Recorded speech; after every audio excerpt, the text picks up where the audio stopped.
Jesus, nosso Senhor. Amém. Como vocês já sabem, estes versos que nós acabamos de ler, eles fazem parte aqui de todo o enredo, como nós vemos nos capítulos 32 e 33, em que o próprio Moisés, obviamente, aqui relata sobre como que Deus tratou um dos maiores e mais graves problemas do povo de Israel, que foi a idolatria. Então essa passagem, antes de mais nada, você precisa saber que ela faz parte aqui de todo esse contexto, desde o problema que foi ali, ou envolveu a questão da adoração do bezerro de ouro. Esse texto, ele não está isolado desse contexto. Então, a primeira regra que a gente precisa aplicar na aplicação desse texto, na hora que estivermos aqui analisando essa passagem, aplicando ao nosso coração, lembre-se, ela faz parte de todo esse escopo do problema da idolatria. Um outro aspecto que nós precisamos considerar, que me chama bastante atenção, interessante perceber que esse tema ele começa com o povo rejeitando a presença de Deus. Eles rejeitam a gloriosa presença de Deus, mas o texto então ele vai terminar, todo esse relato ele vai se encerrar com o mediador desse povo idólatra desejando e suplicando teimosamente que Deus revelasse a sua glória a ele. Perceba, o texto começa exatamente no ponto onde nós temos um aspecto que diz respeito à postura do povo de Israel quanto à glória do Senhor. Eles a desprezam por causa da idolatria. A idolatria afasta o homem da presença gloriosa de Deus. E ele vai terminar com o mediador desejando ver. Olhe bem que a ideia, como o verbo é usado no verso 18, que Moisés está sendo muito claro. Esse, inclusive, é um dos pontos que nos coloca em uma situação um tanto difícil de analisar esse texto, se formos, digamos, analisar gramaticalmente na língua original, no hebraico, quando ele está de fato ousadamente dizendo: eu quero que o Senhor mostre, eu peço e suplico, aqui é uma súplica, né? Peço que tu mostres a tua glória. Então ele quer ver de fato a glória do Senhor. O contexto em que Moisés ele pede para ver a glória de Deus, como eu já disse, ele envolve aqui o pecado de idolatria do povo, como isso fica bem claro no capítulo 32, e Deus culmina no fato de que Deus não mais deseja manifestar a sua presença no meio deles, como a gente viu no desenvolvimento do capítulo 33. E pelo menos 3 coisas terríveis nós vimos aqui e vieram contra o povo de Israel como consequência da sua idolatria, por causa da sua idolatria. Em primeiro lugar, o fato de que, ao ver o povo desenfreado na sua idolatria, Moisés quebra as 2 tábuas da lei, uma forma de dizer quão indignos eles eram da lei do Senhor, de ter a palavra do Senhor como instrução para o coração deles. Segundo, de imediato, eles tiveram que tomar a água contaminada com aquele pó do ouro, misturado a outros metais pesados, que se misturaram ali na fundição do bezerro. Aquilo é para mostrar que eles eram iguais, eles eram semelhantes aos seus ídolos. Ídolos não passam de excrementos, então eles eram iguais aos seus ídolos. E em terceiro lugar, a terceira terrível coisa que vem sobre o povo de Israel foi quando Moisés ordenou que os levitas matassem a fio da espada todos aqueles que não ouvissem o chamado dele para arrependimento. E naquele dia, em um único dia, morreram 3.000 pessoas, ou 3, o texto usa a expressão, para sermos talvez mais precisos, 3.000 homens caem a fio da espada. Mas, irmãos, estes 3 terríveis castigos não se comparam ao fato de Deus ter rejeitado o povo e de não mais, e esse é o aspecto pior de tudo o que pode vir como consequência da idolatria. Deus não mais querer estar no meio do seu povo, Deus não mais querer manifestar a sua presença no meio do seu povo. E essa é a pior de todas as consequências que a idolatria causa numa igreja local. Veja, aí isso obviamente nos reporta a rememorar ou a fixar no nosso coração de que aqui o texto nos remete ao problema da idolatria no meio do povo de Deus, na igreja do Senhor. Se considerarmos o problema da idolatria fora da igreja, ou seja, no meio dos incrédulos, dos ímpios, de modo geral, dos réprobos, lembre-se que eles já não têm mais, eles nunca tiveram a presença do Senhor. A igreja não. A igreja que é salva, resgatada, libertada pelo nosso Senhor Jesus Cristo, ela é colocada de volta à presença do Senhor, presença graciosa dele. Mas em algum momento no meio do caminho, em algum momento, em alguns dos estágios da sua caminhada, eles se desviam por causa da idolatria. Isso torna a idolatria um problema ainda muito mais grave, mais sério, do que se fosse a idolatria nas suas formas mais aberrantes e deploráveis no meio dos ímpios, como é o caso do paganismo e assim por diante. Portanto, aqui, voltando ao aspecto do texto, terrível coisa não é quando Deus mata 3.000 pessoas. Você imaginar que 3.000 pessoas no meio de 2,5 milhões de pessoas ali, não sei qual que é a porcentagem, mas 3.000 pessoas é um número muito grande, quantitativamente falando. Você imaginar que a pior de todas as coisas não é se caso isso acontecesse aqui, Deus matasse pelo menos metade de nós aqui, para que os que sobrevivessem fossem levados ao terror e ao temor do Senhor. A pior coisa, ou a coisa mais terrível, por causa da nossa idolatria, não é Deus fazendo-nos beber a água misturada do pó ou da matéria-prima dos nossos ídolos, para que fiquemos à semelhança deles, sejamos desprezados por Ele. A pior de todas as coisas não é só o fato de que Ele impede que a sua palavra seja anunciada com fidelidade no meio desse povo, mas em tudo isso, a pior de todas as coisas é não termos mais a presença do Senhor. Como tem acontecido com muitas comunidades, igrejas, historicamente falando, muitas delas que são oriundas ou são herdeiras da reforma protestante, onde eles não têm mais a presença do Senhor.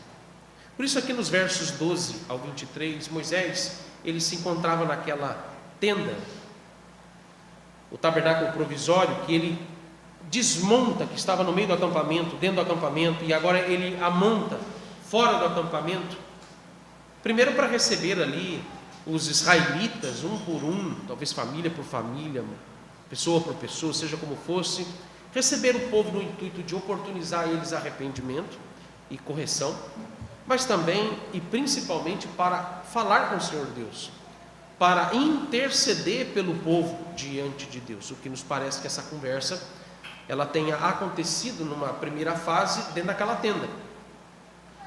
E talvez, ao que nos parece, Deus então tira Moisés de dentro da tenda e o leva ao lugar onde de fato a sua glória é revelada a ele, manifesta a Moisés, porque eles fazem isso.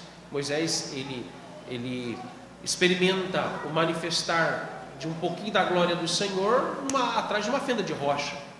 Então ele não está mais dentro da tenda, pode-se assim dizer. O fato é que nos versos 12 ao 17, Moisés ele revela três aspectos importantes concernente ao seu trabalho de mediador. Primeiro, revelou-se humilde nessa intercessão. Ele, em segundo lugar, se revelou extremamente sincero e verdadeiro nas suas argumentações, fundamentações, e vai lembrar o Senhor o que está em jogo ali é a imutabilidade de Deus. Ele vai lembrar ao Senhor Deus que o que está em jogo ali é a glória dele, inclusive. O que está em jogo ali é o fato de Deus ser a verdade. Então que Deus ele não apenas cumprisse a promessa de levá-los à terra prometida, mas cumprisse a promessa de estar sempre com aquele povo, porque essa também foi a promessa que foi feita a Abraão: estarei com você, seus filhos e toda a sua posteridade para todo sempre. Essa foi a promessa. Então observe que em tudo isso Moisés também se mostra insistente. Isso é uma das características do mediador. Ele se mostra teimoso, por assim dizer, com o nosso Senhor Deus, porque enquanto Deus não lhe deu por certo que iria atendê-lo nessas petições, nessa intercessão, ele não cessou a sua intercessão e a sua súplica pelo povo. A sua última insistência então envolveu esses versos que nós acabamos de ler. Envolveu ele pedir que Deus, para que houvesse a confirmação de que Deus iria ou estava atendendo a sua súplica, para perdoar o povo, restaurar a comunhão com o povo, reconciliar-se com o povo. Ele pede que Deus revele a sua glória a ele. Ele pede para ver a glória do Senhor Deus. Aquela foi uma forma contundente dele ter a certeza de que Deus ouviu sua súplica a favor do seu povo. Portanto, o sermão de hoje ele nos leva aqui a uma reflexão sobre a necessidade que os verdadeiros crentes, restaurados da sua idolatria, devem manifestar em relação à glória de Deus. Vou repetir. Os verdadeiros crentes, o que eles devem desejar a partir do momento em que eles estão libertos e curados da idolatria, dos seus ídolos? Não é que eles estão aqui livres totalmente da influência deles. Nós ainda, veja, até porque isso acontece dentro do contexto de igreja, né? Idolatria desenfreada. Mas, uma vez que são restaurados, eles, ainda que sejam passivos e sujeitos a cair de novo a esse tipo de idolatria, eles agora, no verdadeiro arrependimento, lutam contra essa idolatria. Então, na sua consciência, eles estão livres do domínio dessa idolatria. Uma vez livre do domínio dessa idolatria, o que ocupa o coração de um ex-idólatra? Se o coração dele é esvaziado dos seus ídolos, o coração dele é preenchido com o quê? Senão com o desejo de ver manifestada a glória de Deus na sua vida. Ele deseja ardentemente, constantemente, um dia após o outro, a glória de Deus. Essa é a diferença. Veja que, irmãos, se a idolatria nos afasta da presença de Deus, e essa é a pior de todas as possíveis situações de consequências e castigo. Por outro lado, quando um cristão ele é afastado pela graça de Deus da idolatria, ele mais se aproxima do alvo e do propósito da sua existência, que é glorificar a Deus e se deleitar nele para todo o sempre. Não é só em alguns momentos da sua vida, não. Não é só no domingo quando ele vem para a igreja, não é só quando ele abre a Bíblia para ler ou para orar, mas ele desfruta do anseio e do desejo de glorificar a Deus, se deleitar com a presença do Senhor, com a manifestação gloriosa do Senhor, a cada instante da sua vida, a cada momento da sua vida. Então deixe-me fazer aqui uma simples pergunta: qual que é a maior de todas as bênçãos que um crente ele pode desfrutar aqui nessa vida? Qual é a maior bênção que uma igreja, se pensarmos no contexto de uma igreja local, qual é a maior bênção que uma igreja local deve sempre desejar e buscar aqui nessa terra? E que ela vai receber. Ela vai receber isso de forma plena no dia que o nosso Senhor Jesus Cristo voltar com toda a sua majestade e glória. E ali eles vão ver a manifestação gloriosa de Deus. Eles devem desejar e buscar sempre a bênção da glória do Senhor. Desejar, a expressão mais precisa seria desejar profundamente a glória de Deus. Isso é uma das marcas de ser verdadeiro crente. O verdadeiro crente deseja ardentemente a glória do Senhor. Se você não deseja, preocupe-se, agonize. Tema no seu coração a sua situação, porque em tudo que você faz, em tudo que você expressa, dizer ser crente, ainda que seja membro da igreja formalmente, se você não deseja ardentemente e profundamente a glória do Senhor, é bem provável que você não seja um verdadeiro crente. Por isso, a maior de todas as bênçãos, eu repito, que o verdadeiro crente deseja é desfrutar dessa contemplação da glória de Deus em todas as coisas. Nenhuma bênção pode ser maior do que esta.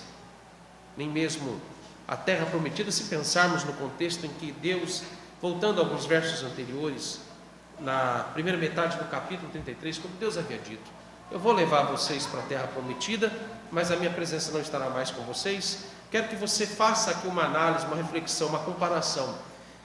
Veja que nem mesmo que Deus está mostrando para o povo de Israel, que nem mesmo a terra prometida poderia ser considerada a maior de todas as bênçãos, ainda que ela fosse promessa do próprio Deus ao povo. Por quê?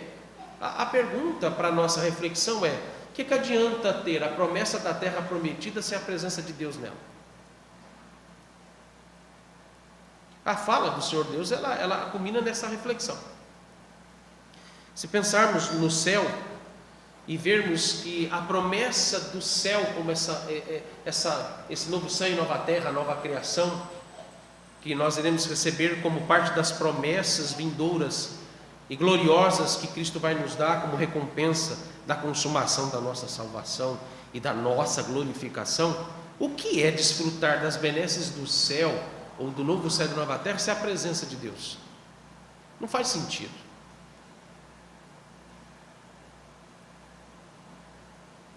Não faz sentido, meus irmãos, entrar na terra prometida e tomar posse dela, mas não ter a presença de Deus nela. Não faz sentido nós entrarmos aqui todo domingo, desfrutar de uma série de benefícios e podemos chamar de bênçãos ou promessas aqui uns com os outros.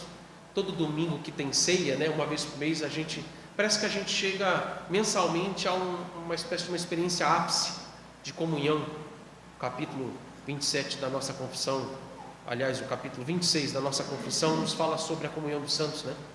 Que a comunhão dos santos é uma das bênçãos mais preciosas que a igreja recebeu de Cristo, porque a comunhão dos santos, ela é desfrutada no seu ápice no culto solene, no dia do Senhor.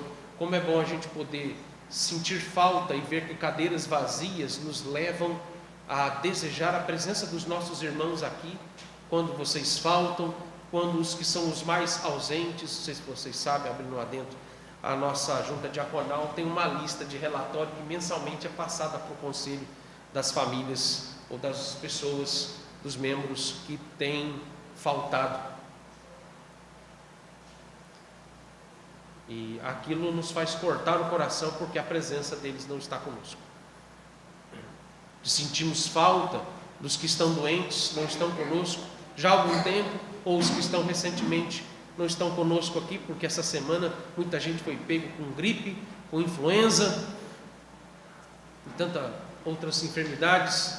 Os nossos irmãos tiveram que fazer concurso a essa hora da noite e nos entristecendo porque eles não estão conosco. Isso é uma das preciosidades que nós desfrutamos da comunhão dos santos. Mas essa não é a maior bênção que recebemos. Porque o que adianta a gente desfrutar de todas estas coisas sem a presença gloriosa do Senhor? Não faz sentido. Que adiantaria você desfrutar de todos esses benefícios e riquezas que elas nos oferecem, mas sem que Deus revelasse a sua glória neste lugar? Por isso, irmãos, desta forma aqui, olhe bem os versos 17 ao 23, que vão nos levar aqui a 3 princípios básicos a respeito do crente desejar a glória do nosso Senhor Deus. O fato dele desejar profundamente a manifestação da glória do Senhor. Primeiro princípio, versos 17 e 18. O primeiro princípio é que esse desejo pela glória de Deus, ela é fruto da sua graça em nós. Quando o Senhor Deus é quem vai dizer isso. Diz o Senhor a Moisés: farei também isto que disseste, porque achaste graça aos meus olhos, e eu te conheço pelo teu nome. E aí no verso 18 Moisés responde com uma súplica ousada: rogo-te que me mostres a tua glória. Eu fico pensando, por que Moisés faz esse pedido ao Senhor? Se ele já tinha tido tantas experiências maravilhosas com Deus. Deus falava com ele face a face, como a gente vê inclusive no verso 11 aqui. Ele teve o privilégio de muitas vezes subir, descer aquele monte, o Monte Sinai, para que Deus falasse com ele e ele falasse com o povo. Ele teve o privilégio da companhia, da presença de Deus no Monte Sinai por 40 dias e 40 noites, recebendo ali toda a lei do Senhor, as 2 tábuas dos 10 mandamentos. Ele tinha o privilégio de ouvir a voz do Senhor em conversas, como que um amigo íntimo falando com o outro. E eu faço essa pergunta a vocês porque também o pedido de Moisés, e aqui é onde eu quero explorar um pouco este aspecto um tanto complexo do pedido de Moisés, que é extremamente ousado. Mostre-me a tua glória. Eu sei que vocês têm aprendido como bons presbiterianos a não fazer um pedido semelhante a esse, né? Senhor, eu quero te ver, eu quero ver a tua glória. É meio complicado pedir uma coisa dessa. Já é do DNA do presbiteriano olhar para isso aqui e falar assim: Moisés está dando uma bola fora. E alguns comentaristas dizem que Moisés provavelmente deu uma bola fora. Ele passou do limite. Não é a minha opinião com respeito a esse detalhe, por isso que eu digo, é um texto que ao olhar para o verso 18 a gente fica um pouco preocupado de não fugir do que o texto está nos propondo e ao mesmo tempo lidar com algumas questões que podem ser aqui, como o texto nos mostra, revela-se nesse pedido ambíguo. Por que ambíguo? É um pedido legítimo. Ora, ele está como aqui o mediador. É da natureza do mediador desejar a presença do Senhor, é da natureza do mediador desejar ver a glória, contemplar a glória do Senhor Deus. Então é um pedido santo. Eu não considero que ele tenha passado dos limites aqui. É um pedido santo. Ele pede porque, quando olhamos para o verso 17, percebam que Deus dá essa abertura para ele. É didático isso. Ele disse para Moisés: porque achaste graça aos meus olhos, e eu te conheço pelo teu nome. É uma expressão semelhante quando olhamos para o Salmo 110 e vemos que ali o nosso Senhor Deus, na boca do salmista, ele diz para o seu filho, a segunda pessoa da Trindade: assenta-te aqui à minha direita, esteja ao meu lado, tenha a minha companhia por completo, veja a minha glória, até que eu coloque os teus inimigos debaixo dos estrados dos seus pés. É uma liberdade que o Senhor Deus dá ao mediador. Eu te conheço pelo teu nome, eu sei quem você é. Enquanto que ele havia dito do povo, sobre o povo de Israel por causa da sua idolatria: eu nem te conheço mais, não sei mais quem são vocês, eu desconheço vocês, que vocês estão desfigurados, vocês estão à semelhança dos seus ídolos, vocês não se parecem comigo mais, vocês não são mais o reflexo da imagem de um Deus santo, vocês não são mais o meu povo. O que contrasta com essa liberdade do mediador, porque o mediador está tomado em todo esse tempo que ele esteve na presença do Senhor naquela tenda, no Monte Sinai. A semelhança do seu rosto, quando ele desce do monte, foi do brilho reluzente da glória do Senhor, e aquilo causou terror ao povo de Israel, quando eles viram o rosto de Moisés coberto com um véu fino, para que eles não se aterrorizassem mais ainda. Moisés teve que acalmá-los e dizer: calma, não temas, sou eu, Moisés.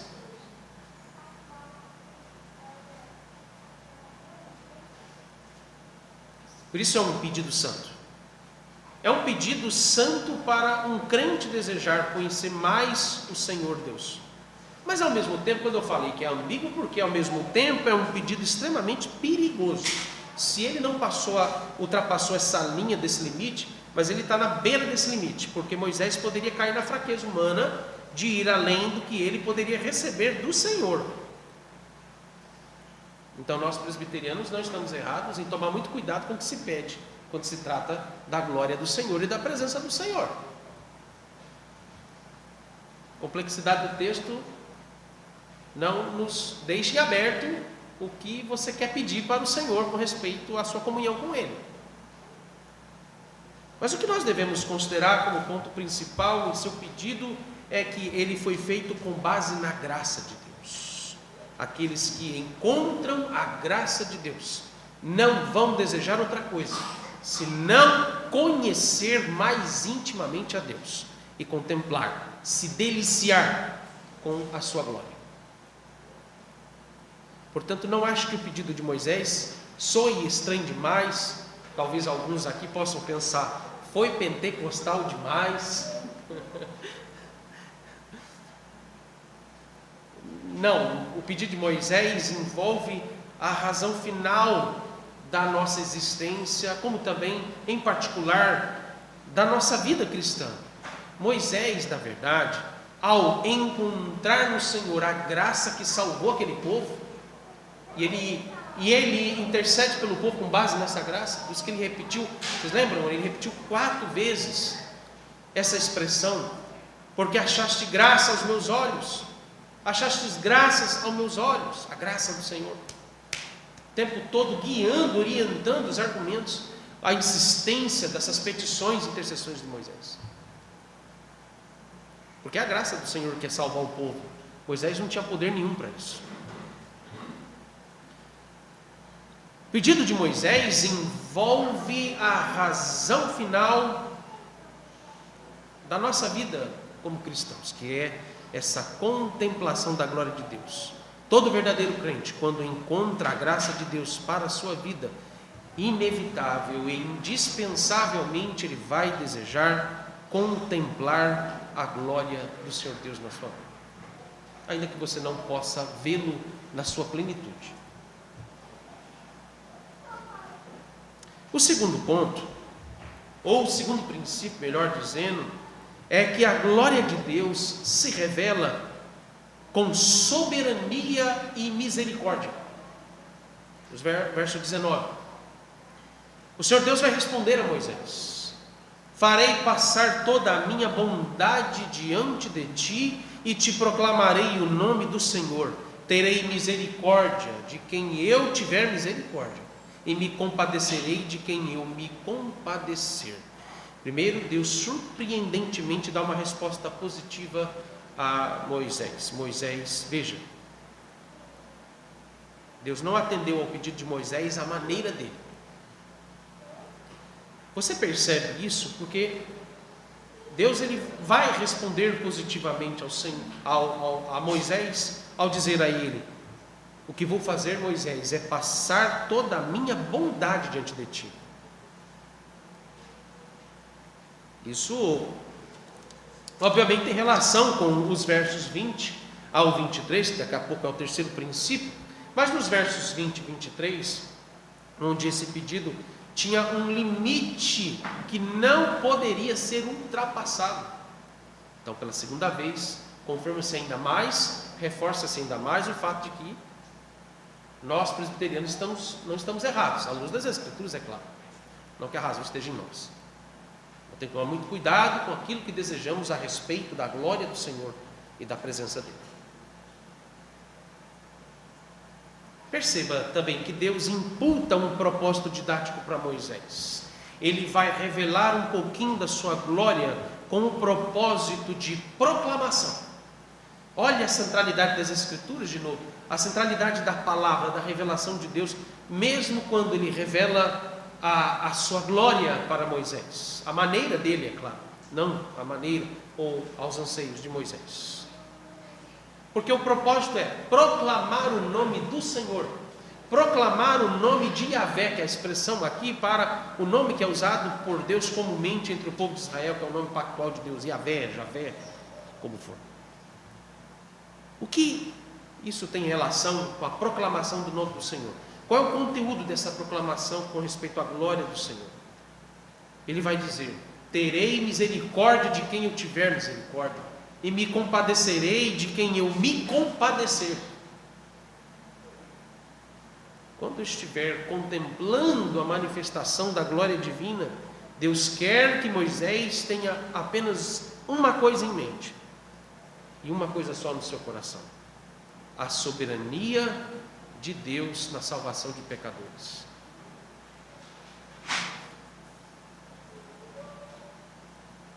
A soberania e a misericórdia de Deus são dois atributos divinos que aqui se revelam entrelaçados na obra da salvação. O que Moisés iria ver com respeito a essa pequena demonstração ou fagulha da glória de Deus não reflete a maior de todas as obras gloriosas que Deus tem realizado na sua providência, senão que a sua obra de redenção na salvação de pecadores eleitos. Em outras palavras, onde podemos ver a plenitude, o ápice da glória de Deus revelado na sua palavra? A conversão, a salvação dos eleitos.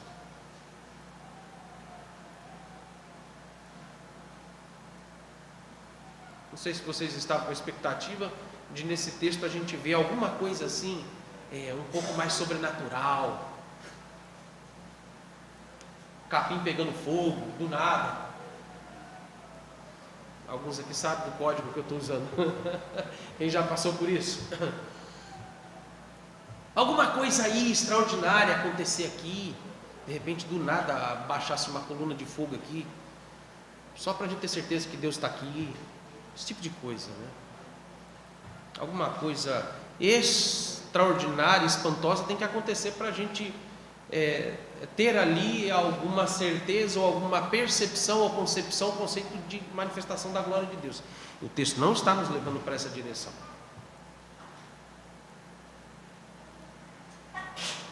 Olhe bem mais uma vez. O que Moisés iria ver com respeito a essa pequena demonstração da sua glória reflete a maior de todas as obras gloriosas que Deus realiza no mundo, que é a salvação de pecadores. Você quer algo mais glorioso que isso?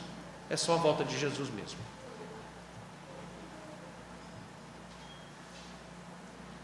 Deus diz isso a Moisés com dois objetivos. Primeiro, o alvo, o propósito final dele é dar um pouquinho da sua glória a Moisés, para fazê-lo saber que a sua maior glória está em manifestar a sua soberana graça, em escolher aqueles que ele resolveu amar e salvar. Isso entra no aspecto da doutrina da eleição. A eleição é um dos aspectos claros da revelação da glória de Deus ao seu povo. Por isso que ele disse: eu tenho misericórdia de quem eu quiser, e eu me compadeço de quem eu me compadecer. Soberania na salvação dos eleitos.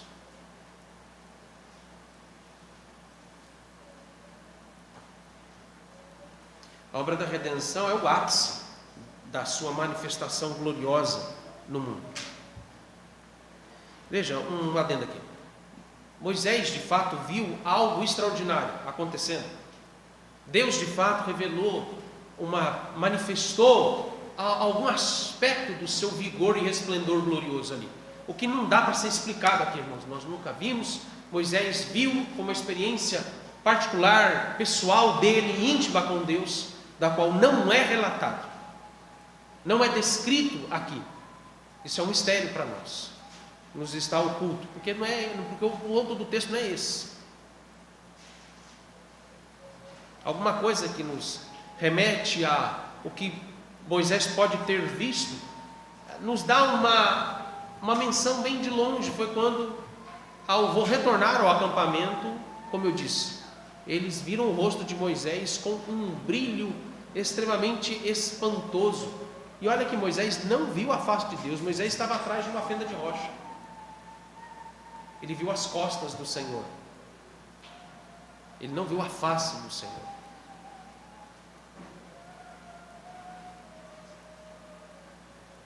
Mas em segundo lugar, Moisés deveria ser confrontado com o perigo da soberba. Ele deveria saber que aqueles que contemplam a glória do Senhor, eles são levados a temer o Senhor. São levados a um constrangimento, a uma posição de humildade em vez de arrogância. Moisés deveria contemplar um Deus justo e verdadeiro em todo o seu proceder, especialmente quando a obra da redenção ao seu povo. Isso nos leva ao que o apóstolo Paulo confirma, nos diz em Romanos capítulo 9, os versos 14 a 18, quando ele diz: que diremos, pois, à injustiça da parte de Deus? De modo nenhum, pois ele diz a Moisés: terei misericórdia de quem me aprover ter misericórdia, e compadecer-me-ei de quem me aprover ter compaixão. Assim, pois, não depende de quem quer ou de quem corre, mas de Deus usar de sua misericórdia. Porque a Escritura diz a Faraó: para isto mesmo te levantei, para mostrar em ti o meu poder, para que o meu nome seja anunciado por toda a terra. Logo, tem misericórdia a ele de quem quer, e também endurece a quem lhe apraz.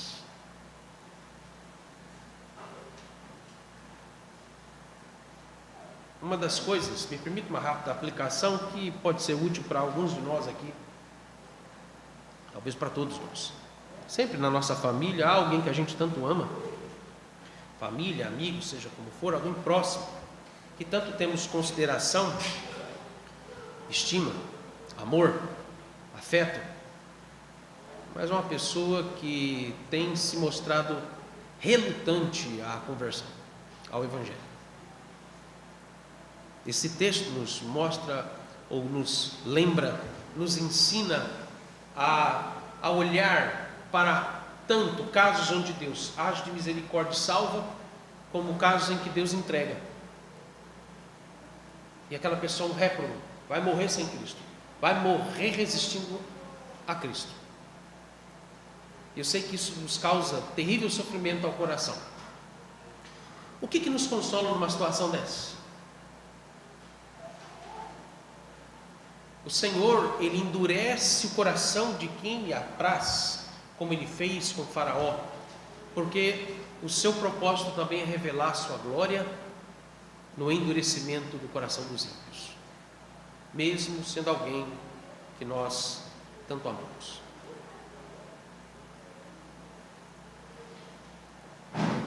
A glória do Senhor se revela quando Ele, de forma justa, entrega o réprobo ao caminho da perdição eterna. E a glória do Senhor também se manifesta quando Ele salva pecadores.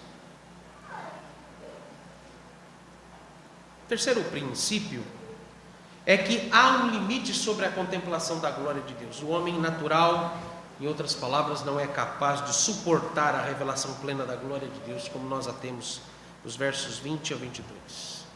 E o Senhor Deus acrescenta a Moisés: não me poderás ver a face, porquanto homem nenhum verá minha face e viverá. Disse mais o Senhor: eis aqui um lugar junto a mim, e tu estarás sobre a penha.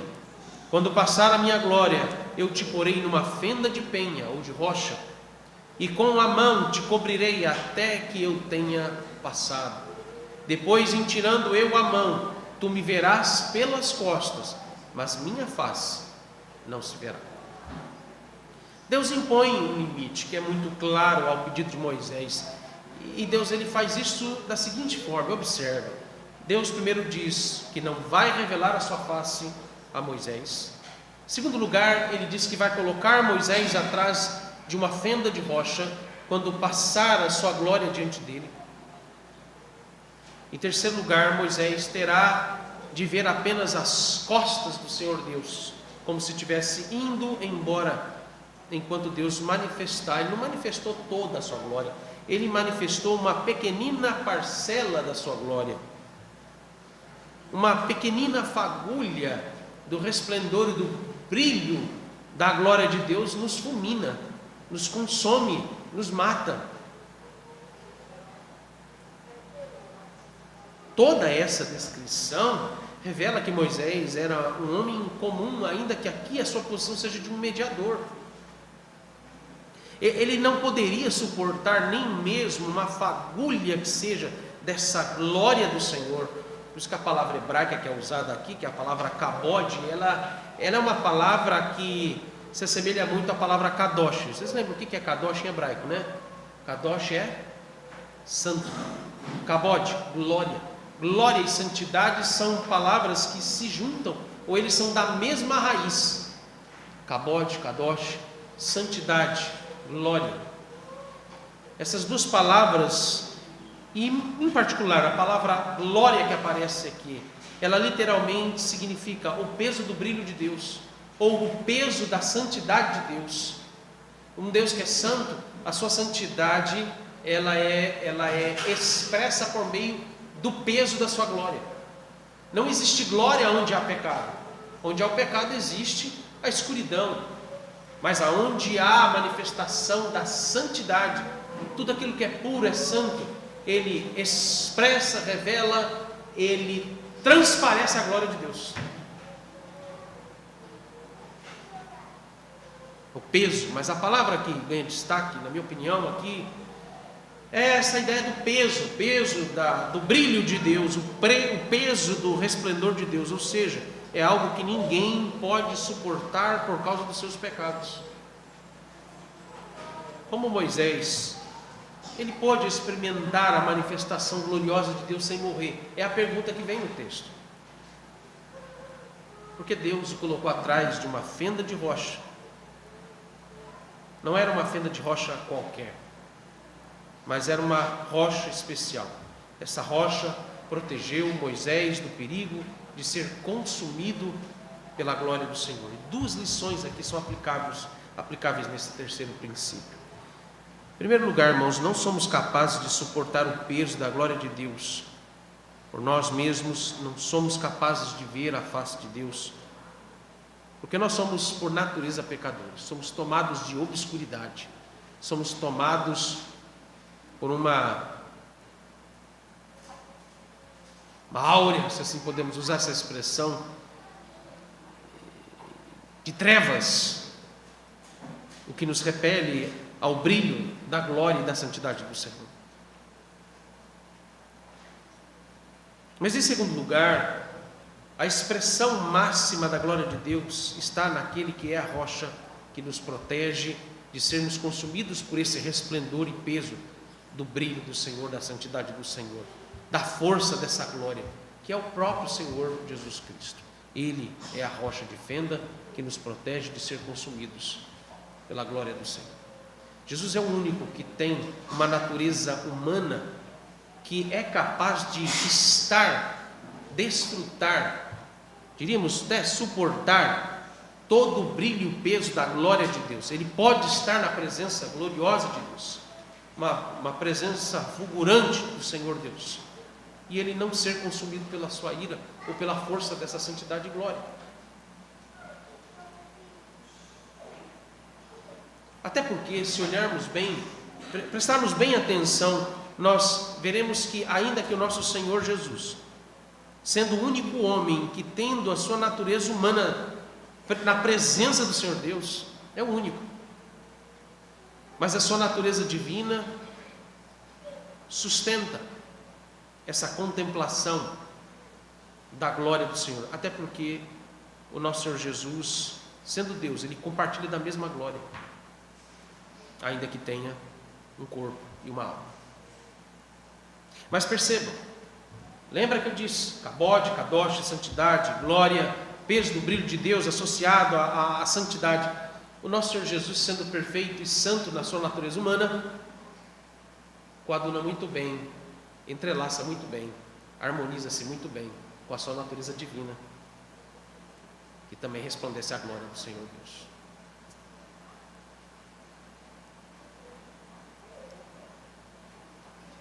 Moisés e Cristo se contrastam como mediadores aqui.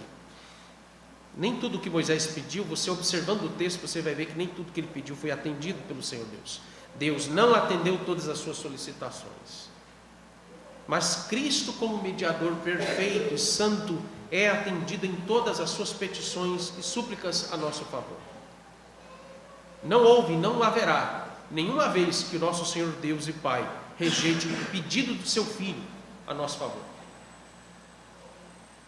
Cristo nem mesmo precisa pedir para ver a glória de Deus, ao contrário de Moisés, que teve que solicitar insistentemente isso. Cristo não, ele simplesmente está na presença de Deus. Cristo simplesmente, ele tem toda a ousadia e liberdade de compartilhar dessa glória do seu Pai. Portanto, se nós não somos capazes de suportar a glória de Deus por causa dos nossos pecados, Cristo se interpõe como uma fenda de rocha entre Deus e nós, para que não morramos e encontremos nele a bênção. Olhe bem, por isso que é ambíguo o texto. A bênção de você ousadamente dizer ao Senhor Deus: eu desejo experimentar um pouquinho da sua glória. Eu tenho que tomar cuidado com o que eu peço com respeito a essas questões, mas ao mesmo tempo nós precisamos nos voltar à essência daquilo que faz sentido à nossa vida: o desejo pela glória de Deus. Eu posso pedir insistentemente ao Senhor Deus que Ele me dê sempre o desfrutar a contemplação da sua glória, porque sempre quando Deus ele nos der essa contemplação, daqui a pouco numa aplicação vocês vão ver como que isso acontece, mas sempre quando Ele nos der isto, Ele sempre vai nos deixar atrás da rocha que é Cristo, para que não sejamos consumidos pela santidade dele. Porque de fato isso é um pedido muito perigoso para quem não leva a sério a sua vida cristã, para quem não se arrepende dos seus pecados, e aí sim ele comete a loucura, a tolice de orar desejando ver a glória do Senhor.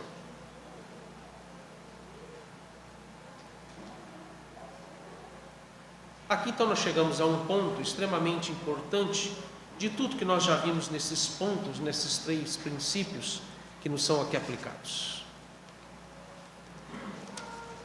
Primeiro, meus irmãos, é lícito desejar conhecer mais intimamente a Deus. Isso obviamente culmina no desejo de você deleitar-se com a glória de Deus. Todo crente piedoso, ele vai desejar isso. Contudo, há uma linha tênue com respeito a esse desejo, e há também um risco de ultrapassar esses limites do que se deseja a respeito da glória de Deus. E nós precisamos ter o cuidado de sempre estar atrás da rocha de fenda que é Cristo, quando desejamos piedosamente contemplação, o experimentar da glória do Senhor. Em segundo lugar, Deus quer que você busque conhecê-lo mais, Deus quer que você tenha mais comunhão com Ele. Mas por outro lado, Moisés nos serve de exemplo para o modo como nós devemos buscar conhecer a Deus e nos deleitar com a sua glória. Entenda que a glória de Deus não é experimentada quando presenciamos, eu usei esse exemplo de novo para que você refresque a sua memória sobre isso. Não é quando nós presenciamos alguma manifestação miraculosa, sobrenatural, supostamente espantosa, como ir no monte orar e ver capim pegando fogo sozinho, ou ver raios e relâmpagos atravessando o céu com toda a sua força, quando estivermos orando a Deus, ou quando estamos lendo as Escrituras, quem sabe no momento de você estar meditando nas Escrituras, aparece uma pomba branca na sua janela, como se aquilo fosse um suposto sinal de que o Espírito Santo está ali com você.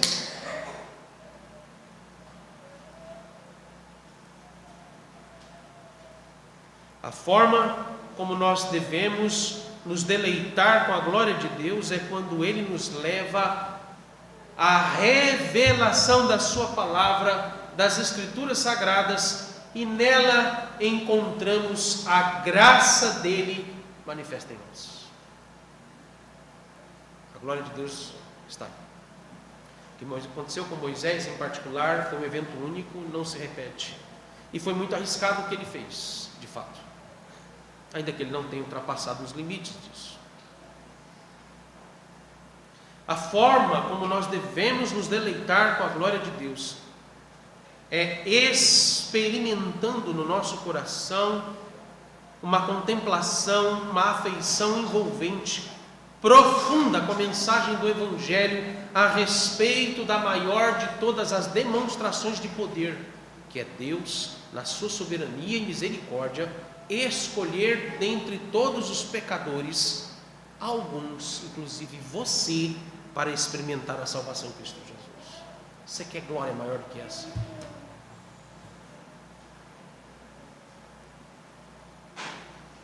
Em terceiro lugar, somos muito mais privilegiados do que Moisés.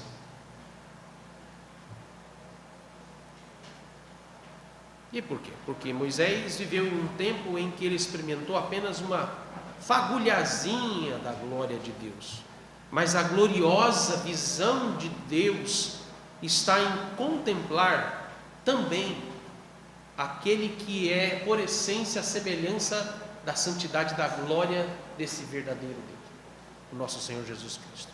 Ele que é a expressão exata dessa glória divina.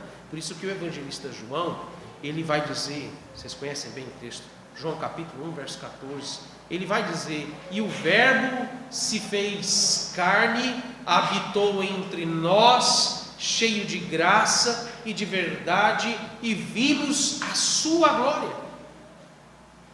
Ora, a glória do Senhor Deus, na sua plenitude ou na sua expressão máxima, ela é revelada em Cristo. E você está indo para o monte orar para ver capim pegando fogo? Percebeu a diferença?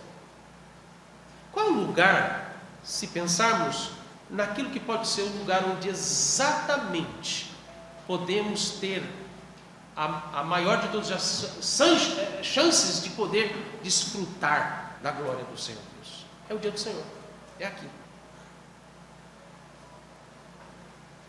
Não tem outro lugar.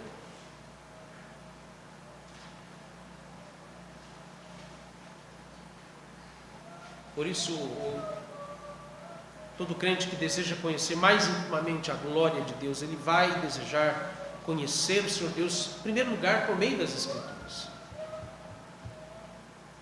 E também o desejo de conhecer por meio das Escrituras a pessoa e obra de Cristo. Não vai mais precisar subir em um monte, esperar que Deus se manifeste ali e fale com ele teofanicamente. Mas a expressão da glória de Deus está na revelação do nosso Senhor Jesus Cristo a nós. Por isso que eu termino o sermão lembrando que nós acabamos de ler na declaração de perdão dos nossos pecados, Hebreus capítulo 1, versos 3 e 4, que permeou, se não dizer que esse texto foi lido ao longo de todo o dia do Senhor, de manhã e agora à noite. O autor, o escritor de Hebreus, ele vai nos dizer: Ele que é o resplendor da glória e a expressão exata do seu ser, sustentando todas as coisas pela palavra do seu poder, depois de ter feito a purificação dos pecados, assentou-se à direita da majestade nas alturas, tendo se tornado tão superior aos anjos, quanto herdou mais excelente nome do que eles. Você tem, nesse sentido, desejado experimentar, contemplar a glória do Senhor? Isso, você tem experimentado isso? Essa é a pergunta que você precisa fazer como reflexão no seu coração. Aliás, uma pergunta que na verdade ela é apenas retórica, porque você sabe a resposta.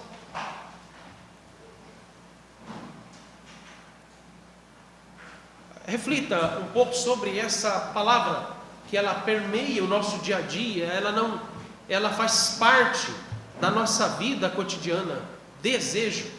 Desejar. O que você tem desejado ao longo de um dia após o outro? Você acorda, você deseja pelo quê? Você abre seus olhos, levanta da sua cama, você deseja o quê?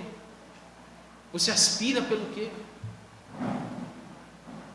Você assenta à mesa, vai tomar o seu café, vai ler notícias, ou vai assistir a televisão, ver algum noticiário, seja lá o que você estiver fazendo no momento do café da manhã, ver seus e-mails, as mensagens de WhatsApp, as demandas que você conversa com seus filhos, com sua esposa ou marido. Naquele momento, o que você anseia? O que você deseja?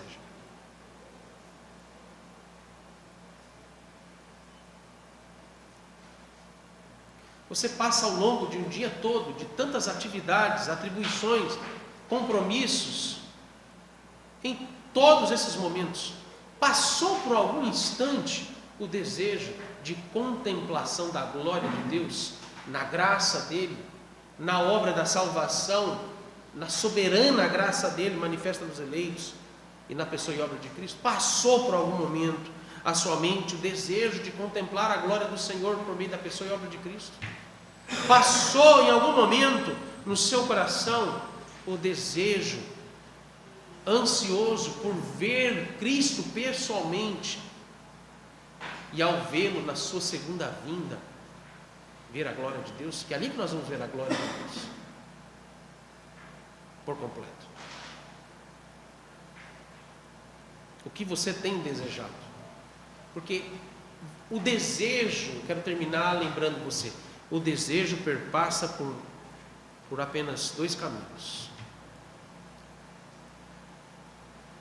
Ou desejamos a glória do Senhor, irmãos,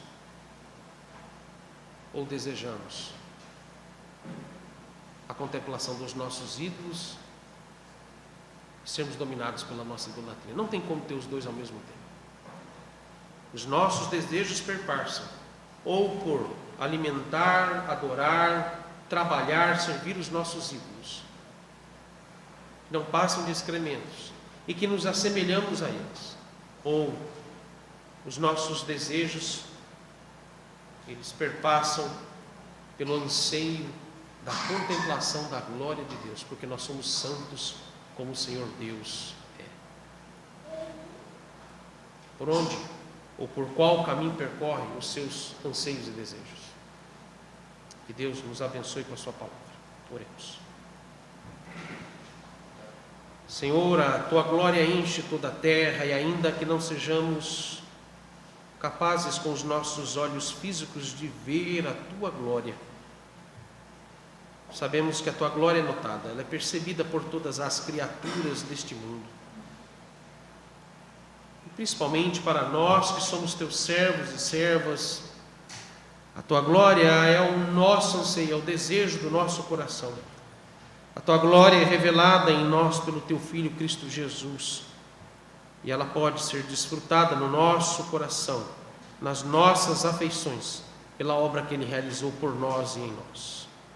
Por isso, auxilia-nos, ó Deus, a ver na tua graça como o Senhor é glorioso. Ajude-nos a ver na tua soberania e misericórdia como tu és glorioso. Ajude-nos a ver nos teus planos redentivos por meio de Cristo a tua glória. Ajude-nos a desfrutar da tua glória todas as vezes que o teu Filho, Cristo Jesus, nos é apresentado e revelado nas Escrituras como nosso Redentor, Mediador e Salvador. Enche-nos com a tua glória e faça-nos conhecer mais de ti por meio do teu Filho. É no nome dele que oramos. Pai nosso que estás nos céus, santificado seja o teu nome. Venha o teu reino. Faça-se a tua vontade, assim na terra como no céu.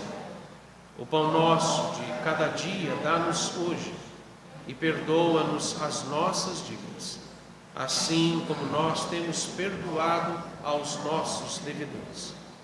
E não nos deixes cair em tentação, mas livra-nos do mal, pois teu é o reino, o poder e a glória